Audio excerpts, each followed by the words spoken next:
Buenas tardes a todos. Señor Presidente electo de la República de Chile, José Antonio Kast Rist, y la comitiva que lo acompaña, su futuro gabinete, miembros del Gabinete de Gobierno de El Salvador, amigos de la prensa, señoras y señores. Bueno, primero un saludo a todas las personas que nos están viendo a través de nuestra transmisión en vivo, a través de los medios de comunicación, o que nos van a ver después. Hoy recibimos en El Salvador al presidente electo de la República de Chile. Es un gusto tenerlo aquí en nuestro país. Seguimos muy de cerca su trayectoria y estamos muy contentos que sentimos que Chile ha tomado el rumbo correcto al elegirlo. Quiero empezar diciendo algo que aunque es evidente, muchas veces se deja de lado. Y es que lo que nosotros podemos ofrecer es poco comparado con lo que un país como Chile puede ofrecer. Chile es un país que nos lleva muchos años de ventaja, décadas probablemente, en casi todos los temas. Nosotros quisiéramos ser como Chile en muchas cosas. Y es un país que nos lleva muchos años en temas de desarrollo, en temas de educación, en temas de salud. Bueno, incluso hablábamos en cosas tan pequeñas como botar basura en la calle y ese tipo de cosas, temas de civismo. Tenemos muchísimo que aprender de Chile y de los chilenos. Nosotros no pretendemos venir a decir cómo deben hacerse las cosas cuando somos un país mucho más pequeño que tenemos muchos años detrás de Chile. Sin embargo, nosotros éramos el país más peligroso del mundo. No es el problema grave de seguridad que tiene Chile ahorita, no, era, no sé exactamente cuántas veces, pero más de 10 veces peor. Era el país más peligroso del mundo. Y hicimos, yo digo que todo viene de la gracia de Dios, pero para los que no crean en Dios, podemos mostrar los pasos y las cosas que hicimos, y funcionó. Y pasamos de ser, y esto es creo que indebatible, pasamos de ser del país más peligroso del mundo al más seguro de todo el continente. Y primero Dios, vamos a llegar a ser el más seguro del mundo. Y Chile ahora tiene un problema de inseguridad. Entonces, si nosotros podemos aportar nuestra experiencia, lo que nosotros hemos hecho acá, que sabemos que hay muchas diferencias en temas legales, temas del tamaño del problema que tienen ustedes, no se compara al tamaño del problema que teníamos nosotros. Sabemos que hay diferencias de institucionalidad, diferencias de leyes, una constitución diferente. Pero salvadas todas las diferencias, creo que nosotros podemos, lo menos que podemos hacer es aportar y mostrar lo que nosotros hemos hecho acá, presidente, para que ustedes tomen lo que ustedes consideren que aplica y en la forma y tamaño que ustedes consideren que aplica. Sin embargo, hay otra cosa que quisiera decir, y es que cuando el problema empieza, generalmente hay muchas voces que dicen, no se preocupen, todo está bien, no va a pasar nada, o no está pasando nada, perdón.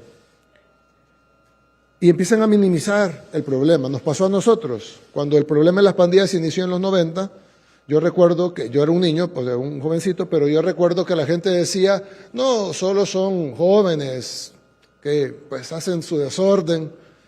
No eran todavía pandillas asesinas, eran, digamos, grupos de las comunidades que se formaban, eran una cultura importada de los Estados Unidos, pero no era un problema de homicidios todavía. Cuando empezaron a matar, la gente empezó a decir, cuando te piden dinero hay que darles porque si no te matan, pero si les das no te matan. Y poco a poco, después, cuando empezó a convertirse en un problema grande de homicidios, decían, no, solo es entre ellos, es pleitos entre pandillas. La población que no es pandillera y que no se mete con ellos, no tiene problemas. Y así fue, creciendo el cáncer, creciendo, hasta que nos convertimos en el país más inseguro del mundo. Y ahí se fue indiscriminado, morían salvadoreños de todo tipo. Yo me imagino que hace 25 años, cuando inició este problema, o 27, 28 años, cuando inició este problema, se pudo haber resuelto con una medicina mucho más suave que con la que tuvimos que hacerlo nosotros 2 décadas y media después. Pero en ese tiempo no lo hicieron. Había mucho debate, que si es lo que se debía de hacer, había mucha corrupción, había mucha infiltración de los grupos criminales también en el gobierno, había mucha tolerancia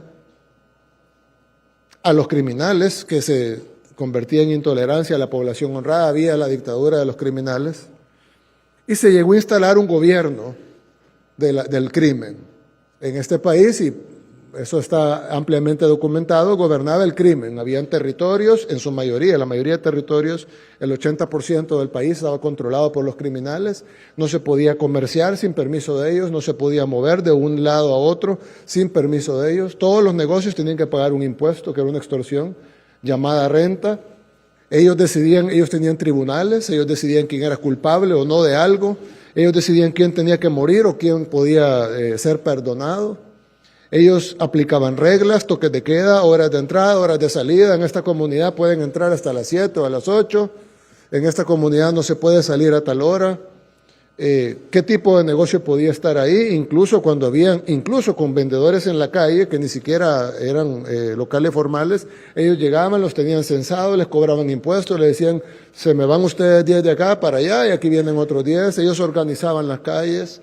No solo eran criminales, sino que eran el gobierno y habían establecido la dictadura del crimen.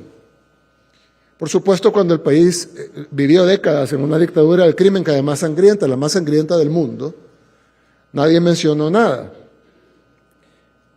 Ahora que la liberamos, entonces empieza el debate, ¿no? Pero la realidad es que habían 6 millones de salvadoreños presos, más otros 3 millones que tuvieron que huir del país, unos por la guerra civil y otros por la guerra de las pandillas. Y ahora tenemos 6 millones de salvadoreños libres y 3 millones de salvadoreños que en su mayoría, y esto lo dicen encuestas hechas en Estados Unidos por organismos grandes, en su mayoría quieren regresar. Entonces, pasamos de tener 6 millones de presos y 3 millones de exiliados a tener 6 millones de personas libres, donde se les cumplen sus derechos humanos, y 3 millones de exiliados que ya pueden regresar a casa. Lo digo esto no solo para contarles lo de El Salvador, sino como una advertencia de lo que puede pasar en un país que deja que sus fenómenos criminales sigan creciendo y creciendo y creciendo, bajo el auspicio de supuestos derechos humanos, que no son derechos humanos realmente, porque si no se preocuparían por la gente en general, sino que solo son los derechos de los delincuentes. Dicen que el que perdona al lobo sacrifica a las ovejas. Es una decisión que se debe tomar, si se perdona al lobo o no se perdona al lobo, pero las consecuencias no se pueden obviar. Si uno perdona al lobo, está sacrificando a las ovejas.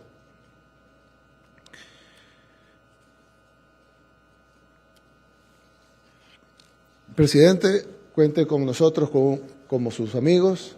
Estamos aquí para servirle. Sé que ha visitado varios países para también tomar otras experiencias.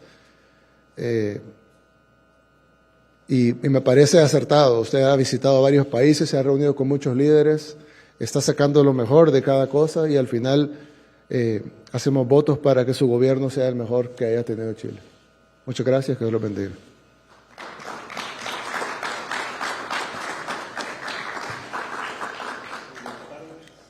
En estos momentos, escucharemos las palabras del señor presidente electo de la República de Chile, José Antonio Kast Rist. Muy buenas tardes. En primer lugar, agradecerle a los medios de comunicación, agradecer también, como lo hizo el presidente Bukele, a las personas que nos siguen online, porque ellos son portavoces de buenas noticias. Y esas buenas noticias es recuperar la calidad de vida. Yo le agradezco mucho, presidente, a usted, a su equipo de gobierno, que nos hayan abierto las puertas de su nación. Pudimos conocer hace un poco más de un año algunas de las políticas públicas que ustedes llevaban adelante, que fueron ejemplo, han sido ejemplo para otras naciones. Y hoy día hemos revisado una vez más el resultado que se ha obtenido en el tiempo. Lo escuchaba haciendo un relato de lo que era su nación y pensaba con angustia que es parte de lo que nos está sucediendo a nosotros hoy día.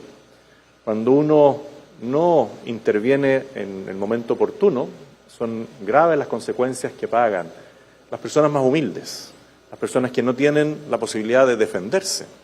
Porque aquellos que tienen recursos siempre van a tener la alternativa de irse del país, de tener más medidas de protección, pero son las personas más humildes, las personas que viven en los sectores más alejados muchas veces del centro urbano, los que comienzan a sufrir con el terrorismo, con la delincuencia, con el crimen organizado. Y Chile, que va en un sentido contrario al progreso en temas de seguridad, incluso en temas de crecimiento económico, ha ido perdiendo la esperanza. Y cuando uno va perdiendo la esperanza, se desmotiva y todo empieza a salir mal. Y ahí lo importante es encontrar un norte, un faro que ilumine en cierto aspecto a las personas. Nosotros hemos sufrido, y se lo comentaba, grandes incendios en nuestra nación que parecían que no tenían solución.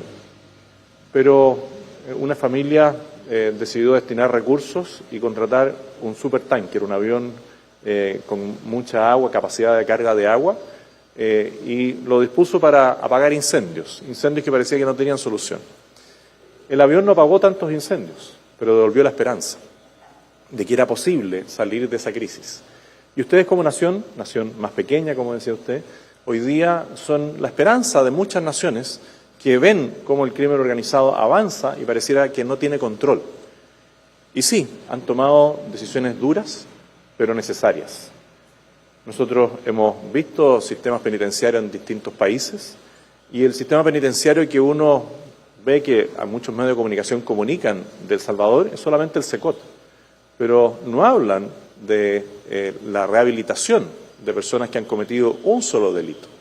Porque las personas que están cumpliendo condena en el SECOT, uno tiene que pensar que cada uno de los que está ahí, al menos asesinó a 10 personas. Por lo tanto, si hay 20.000 personas o 18.000 personas en el SECOT, multiplíquelo por 10. Y eso es más pérdidas de vida humana a veces que en una guerra civil. ¿Y es duro? Sí, pero es necesario. No necesariamente nosotros tenemos que hacer lo mismo, porque las condiciones son distintas. Pero también es importante destacar lo que vimos ayer en la noche, que habían personas en el sistema de cero ocio que tiene una recompensa para cada uno de esas personas que infringieron la ley, que es que por cada día de trabajo tienen 2 días menos de condena. Y usted nos decía, este es un sistema penitenciario que tiene una parte dura, pero también tiene una parte de rehabilitación y que las cárceles para delitos comunes tienen rehabilitación incorporada y vemos cómo esas personas que han infringido la ley colaboran en la confección de los artículos que van a recibir los jóvenes para su educación, que contribuyen a limpiar la ciudad.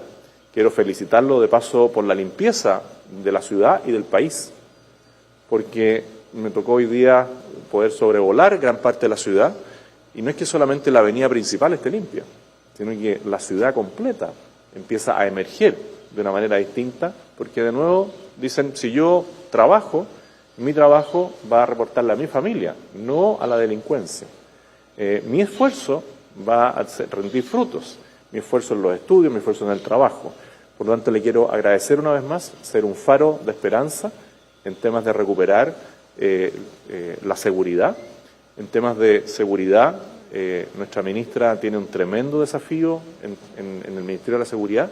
Nuestro ministro de Relaciones Exteriores tiene un tremendo desafío también de reinsertar a Chile en lo positivo en el mundo. Por eso le agradezco la compañía en este viaje maratónico, donde pudimos tener reuniones con el presidente de Bolivia, con el cual hemos llegado al mismo acuerdo de superar la pobreza, de superar la inseguridad de nuestras naciones, con el presidente de Brasil, con el cual hemos tenido diferencias políticas, pero que vemos que superadas esas diferencias políticas vamos a trabajar en conjunto por nuestra patria, con el presidente de Panamá, con el presidente de República Dominicana, con cada uno de ellos, y ahora cerramos este viaje con la visita que hemos podido hacer acá, donde aprendemos mucho. Tenemos el orgullo de decir que su ministro de Defensa conoció la escuela matriz de la Armada en Chile. Le queremos tender una invitación también a que vuelva a esa escuela matriz. Sentimos mucho la pérdida de su jefe de policías, que también conoció nuestra patria. Queremos generar vínculos de colaboración en lo que nosotros podamos aportarle en temas de tecnología minera, en temas de educación, en temas agrícolas, pero también queremos pedirle la colaboración a ustedes en temas de mejorar nuestro sistema penitenciario, en conocer mejor su sistema de derecho penal, no necesariamente, como decía usted, haciendo lo mismo, sino que de acuerdo a nuestra realidad poder perfeccionar siempre en las miras de mejorar la calidad de vida de nuestros compatriotas. Así que le agradezco mucho la posibilidad de haber visitado una vez más su nación, extenderle la invitación a nuestra patria en el momento que se den las condiciones y que usted lo estime oportuno, generar vínculos de colaboración, porque somos naciones hermanas, y decirle que son un faro dentro de un mundo agitado por el crimen organizado, y que tenemos ahora nosotros mucho que aprender de ustedes. Muchas gracias. Ahora abrimos la oportunidad de la prensa para preguntas. Canal 13 de Chile. Presidente Bukele, ¿cómo está? Muy buenas tardes, presidente electo. Estamos transmitiendo en este minuto a través de nuestro canal de noticias T3 en vivo y le queríamos preguntar, presidente Bukele, primero si usted estaría dispuesto a recibir a presos del Tren de Aragua en su cárcel, presos que actualmente están en Chile, si eso fue parte de las conversaciones que tuvieron con el presidente electo, y me tomo de las palabras también del mandatario electo cuando le dice que lo esperan en nuestro país. ¿Usted va a asistir el 11 de marzo al cambio de mando? Gracias. Bueno, no hablamos de eso y no quisiera comentar sobre hipotéticos. No lo hablamos en nuestra conversación. Con el tema de la toma de mando nos encantaría, claro que sí, pero el presidente me decía que habían otras opciones de visita, que incluso con un tema sentimental ahí muy importante, que creo que pudiera ser más interesante. Igual sería en los próximos meses. Entonces, definitivamente sí queremos visitarlos. Tal vez, no sé si para la toma de mando sea el mejor día o sea mejor en la próxima fecha, pero sí primero día vamos a ir a Chile. Para complementar y volver y reiterar, cualquier persona que cometa un delito en Chile va a pagar su condena en Chile. Y una vez que haya dado cumplimiento a la condena que le corresponda, de acuerdo al nivel de gravedad del delito, va a ser extraditado al país de origen. Nosotros queremos darle la certeza a nuestra nación de que los delincuentes van a pagar por los crímenes que han cometido. Le hemos señalado a aquellos que están prófugos de la justicia que se entreguen antes de que lleguemos al gobierno para no tener que gastar recursos en ir a buscarlos y ocupar esos recursos para cumplir las metas sociales que tenemos que cumplir. Si no, todo el rigor de la ley va a aplicarse y vamos a plantear una modificación también legislativa y el cumplimiento penitenciario para que esas personas que no cumplen con las normas establecidas no tengan ningún tipo de beneficio penitenciario. Continúa Chilevisión Noticias. Presidente Bukele, queríamos preguntarle, así como han advertido organismos internacionales de derechos humanos, en Chile también hay quienes cuestionan el llamado método Bukele para poder mejorar la seguridad. No estamos desconociendo lo que usted ha destacado, pero ¿qué responde a los cuestionamientos a violaciones a los derechos humanos en este país? Sí, yo siempre he dicho que todos los seres humanos tenemos derechos, y son derechos que son innatos del humano, por eso se le llaman derechos humanos, otros le llaman derechos naturales, otros derechos fundamentales, y todos los tenemos. Los tienen los presos, los tienen los delincuentes, los tienen los criminales, los tienen los narcos, los tienen los pandilleros, los tienen los violadores, los tienen los asesinos. los tienen las personas que han cortado 3 cabezas en la calle, los tienen los que han puesto bombas en lugares donde hay niños, los tienen los que han masacrado, los tienen derechos humanos. Hay gente que dice que no, yo creo que sí los tienen. Me da repulsión, pero lo acepto, los tienen. Pero yo lo que no entiendo es por qué siempre se enfocan en los derechos humanos de ellos, que los tienen. Pero por qué siempre el enfoque es en el derecho humano de los que masacran, de los que matan niños, de los que violan mujeres, de los que cortan cabezas. ¿Por qué ellos que tienen derechos humanos son la prioridad única de las organizaciones de derechos humanos? Porque aquí en El Salvador mataron cientos de miles de personas, violaron mujeres, asesinaron niños. Hay historias de una muchacha ahorita que estamos ayudando que no tiene brazos porque los pandilleros le tiraron una bomba a su mamá porque no había pagado, su mamá murió y ella perdió los brazos en la explosión. Una abuelita que le cortaron las manos porque no había pagado y ahora la señora no tiene manos y sigue trabajando para sacar su vida adelante. Y nadie vio por los derechos de ellos. Cientos de miles de salvadoreños murieron y si nos vamos a otros países pues serán millones. Gente que no estaba haciéndole daño a nadie, estaban trabajando, iban caminando por la calle, de repente llegaron 3 delincuentes y quisieron violar hasta la muerte a una mujer. Y yo digo, ¿ellos tienen derechos humanos? Sí los tienen. Pero ¿y la mujer violada y asesinada por esas 3 personas? Ninguna organización de derechos humanos llegó y dijo, miren, ustedes deben de dejar de violar, deben de dejar de matar, nosotros vamos a intervenir o vamos a gastar nuestros miles de millones de dólares que nos dan para funcionar, para tratar de evitar que esto pase. No, mientras eso está pasando, las organizaciones de derechos humanos callan. Ahí no dicen nada. Pero no vaya a ser que venga el gobierno y agarre a esos 3 sujetos y los meta en la cárcel y están comiendo bien los niños y les están dando la medicina y tienen el colchón, no tiene colchón el pobrecito, hay que ponerle un colchón. Y lo peor es que estas personas que tienen derechos humanos, de acuerdo, y por eso reciben comida y atención médica, etcétera, pero de repente la gente viene y dice, mire, pero ¿y solo eso le va a dar de almuerzo?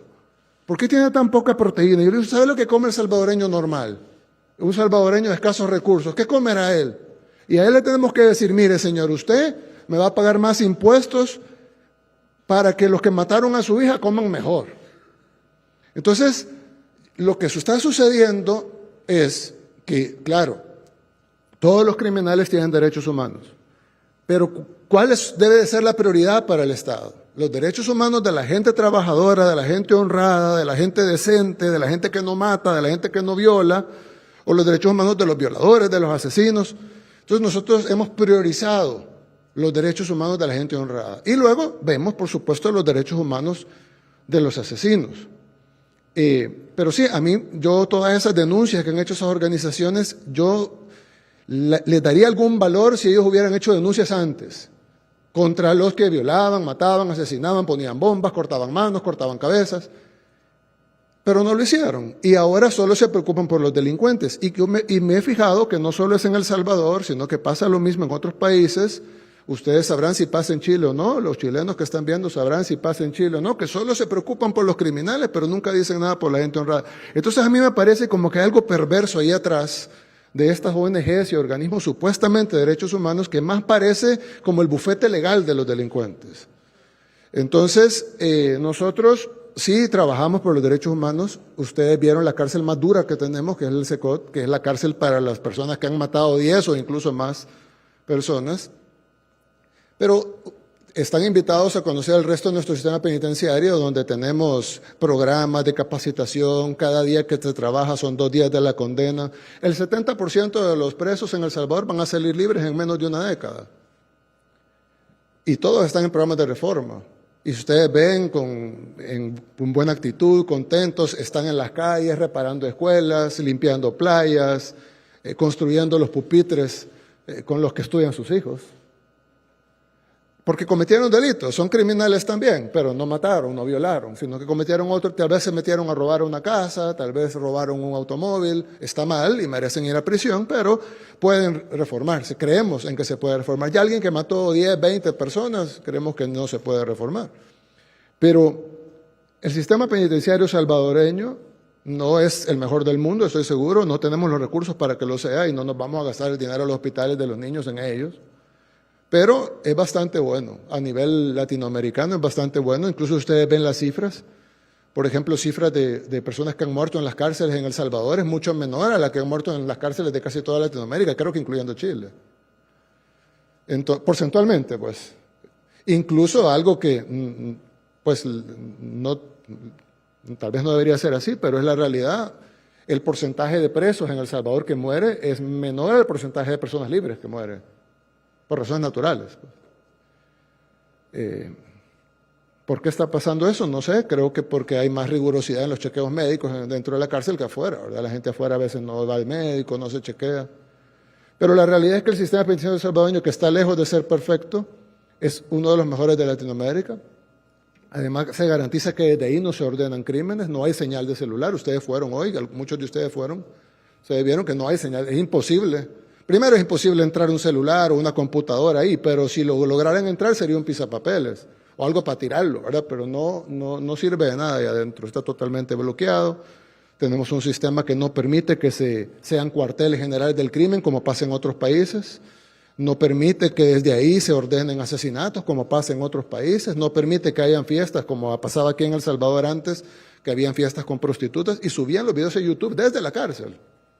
O sea, los pandilleros tenían la fiesta con prostitutas y luego ellos subían el video a YouTube para que los demás vieran su fiesta. Y ahí están todos los videos en YouTube, creo. No los ha bajado YouTube, ahí están. Qué bueno que queden ahí para que la gente vea lo que pasaba antes aquí. Y ahora pues eso no pasa, no hay ni prostitutas, ni cámaras, ni mucho menos internet para subir videos a YouTube. Entonces, creo que tenemos un buen sistema penitenciario, ha sido un pilar fundamental además para resolver el tema de delincuencia del país más inseguro del mundo, volvemos a lo mismo. Tal vez no haber vivido en el país más inseguro del mundo le da a uno más como un poco de amplitud para decir, bueno, tal vez no hay que hacer tanto. Pero el nivel de enfermedad que había aquí, que fue el que curamos, y ahora somos un país mucho más seguro que cualquier otro país de Latinoamérica, muchísimo más seguro que cualquier otro, es el nivel de medicina que tenemos que aplicar. Y lo hemos aplicado bien, tomando en cuenta, de nuevo, no como prioridad uno, pero sí como una realidad de los derechos humanos de los delincuentes, los tienen y los estamos tomando en cuenta, pero por supuesto priorizando los derechos humanos de la gente honrada. Finaliza Canal 21. Buenas tardes. Presidente Kast, usted mencionaba de que la criminalidad no es igual en Chile, pero ¿qué modelos entonces podría replicar de El Salvador para poder solventar este problema en su país? Y, presidente Bukele, usted lo mencionaba, diversos señalamientos por parte de organismos, pero ahora, ¿cuál es el posicionamiento de El Salvador teniendo en cuenta que está siendo visitado por diversos gobiernos para poder evaluar y verificar estas medidas? Gracias. Bueno, en primer lugar, pudimos conocer la realidad penitenciaria de El Salvador hace poco más de un año. Nos sorprende que se mantenga el orden, la limpieza en el centro penal que conocimos. Alguien me contaba que a pesar de la dureza del régimen penal, no sintió angustia. Porque cuando uno entra a una cárcel en Chile, siente angustia, porque hay olor a cárcel. Hay sensación de temor en los internos, porque en las noches son violentados en sus derechos personales. Si no pagan, pueden ser violados. No hay respeto de los derechos humanos básicos en algunos penales en Chile. Tenemos centros de educación y trabajo, pero en un porcentaje muy menor a lo que deberíamos tener para lograr la rehabilitación. Este sistema también conversa con otros sistemas, como por ejemplo el sistema italiano, que aplica el 41 bis. Puede conversar perfectamente con el sistema australiano, donde usted ve que los funcionarios no están siempre en las mismas unidades carcelarias, en el mismo módulo, para que no se produzca una conversación inapropiada entre el interno y el funcionario. Por lo tanto, hemos tenido la posibilidad de conocer distintos sistemas penales. ¿Se requieren modificaciones en Chile? Sí, porque en Chile, lamentablemente, desde algunos centros penales se organiza el crimen organizado. No tenemos el bloqueo de señal que existe aquí en el centro de alta seguridad. Tenemos que aspirar a eso. No tenemos a nuestros funcionarios debidamente resguardados y ha habido funcionarios de Gendarmería que han sido amenazados en sus hogares. Y eso, claro, ¿cómo usted va a cumplir su función si sabe que el crimen organizado va a llegar a su hogar y le deja una corona de flores de un difunto, con el nombre de sus hijos, con el nombre de su esposa? Bueno, todo eso hay que enfrentarlo y hay que ser muy claro y convincente en la manera en que lo vamos a hacer. ¿Tenemos que hacer modificaciones legales? Sí, y eso va a depender del Poder Legislativo que nos acompaña en estas modificaciones. Hay que hacer modificaciones al régimen penitenciario, porque aquí veíamos el tema de las visitas, de las encomiendas. En Chile hay internos que cocinan su propia comida. ¿Por qué? No usan uniforme. ¿Por qué? Allí, bien lo señalaba el presidente Bukele, los internos tienen su uniforme, se les hace control médico. En Chile no se hace un control médico semanal de presión, no se le entregan los fármacos adecuados a una enfermedad crónica. Bueno, ustedes pudieron apreciar también, y yo le agradezco que abran las puertas del Centro Penitenciario Secot a los medios de comunicación. Si hubiera algo que ocultar, no podrían entrar. Si hubiera algo que ocultar, no estarían las filmaciones. Porque si alguien quiere reivindicar algo, por último podría gritar la vez que entró la primera cámara, y no lo hizo.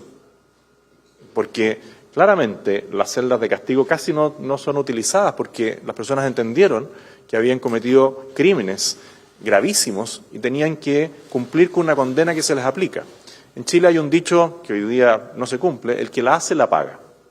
Y en todo el ámbito criminal chileno anterior al crimen organizado que llegó a Chile, habían ciertos códigos entre los delincuentes, la ciudadanía, que se rompieron cuando llegaron los carteles de droga, cuando llegó el crimen organizado del Tren de Aragua.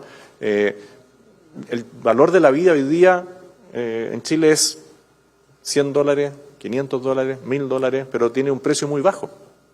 No se respeta nada por parte de estos criminales. Por tanto, ¿vamos a tener que hacer modificaciones? Sí. Vamos a tomar algunos ejemplos de El Salvador, pero también ejemplos de otras naciones. Sí. Bueno, creo que el hecho que tengamos no solo visitas, sino colaboraciones en temas de seguridad con otros países, pues hay que acotar dos cosas. Una ya la dije, pero solo para que no quede fuera la pregunta. Todos los países son distintos, con realidades distintas, con institucionalidades distintas. La institucionalidad de Chile tiene mucho prestigio internacional. Creo que es importante, me imagino, para Chile cuidar eso. Hay realidades distintas en los países y cada plan en cada país pues debe estar adecuado a su realidad y también al tamaño del problema. El tamaño del problema de El Salvador no lo ha tenido nadie, porque nosotros éramos el país más inseguro del mundo, y si nosotros vemos Haití ahorita es la mitad de inseguro de lo que era El Salvador en el 2015. Solo para que ustedes, imagínense lo que ustedes harían en Haití para arreglarlo y piensen que El Salvador era 2 veces eso, para que entiendan la magnitud del problema y la magnitud de la solución. Chile no es Haití, ni mucho menos el doble de peligroso de Haití como éramos nosotros. Entonces las cosas cambian muchísimo. Pero hay cosas obvias como la corrupción judicial, como el sistema penitenciario que no tenga control, etcétera, donde pues si falla en un país y no falla en el otro, pues se pueden aplicar estas cosas para que no falle en este. Y ya cada gobierno y cada nación verá cómo lo hace. Con Costa Rica, por ejemplo, tenemos una colaboración muy estrecha para sus planes de seguridad y el sistema. Hace un par de semanas estuvimos en Costa Rica poniendo la primera piedra del Centro de Alta Contención para el Crimen Organizado, CACO.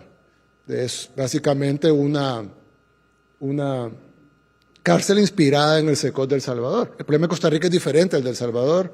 Costa Rica nunca ha sido el país más inseguro del mundo, ni mucho menos, ni por cerca, como sí fuimos nosotros, y el problema, por ende, es más pequeño, con medidas más suaves, pero sí tiene problemas y quieren resolverlos, y ellos se han inspirado en algunas cosas nuestras para hacerlo.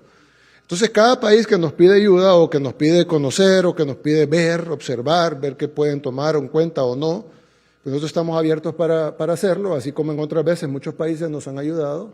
Somos un país pequeño y somos un país que lo poco que tenemos para apoyar lo vamos a ofrecer y se lo vamos a dar a nuestros amigos.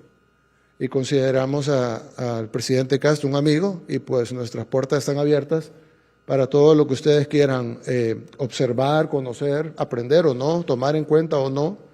Y al final estoy seguro de que ustedes, los chilenos, encontrarán las soluciones a los problemas de Chile. Muchas gracias.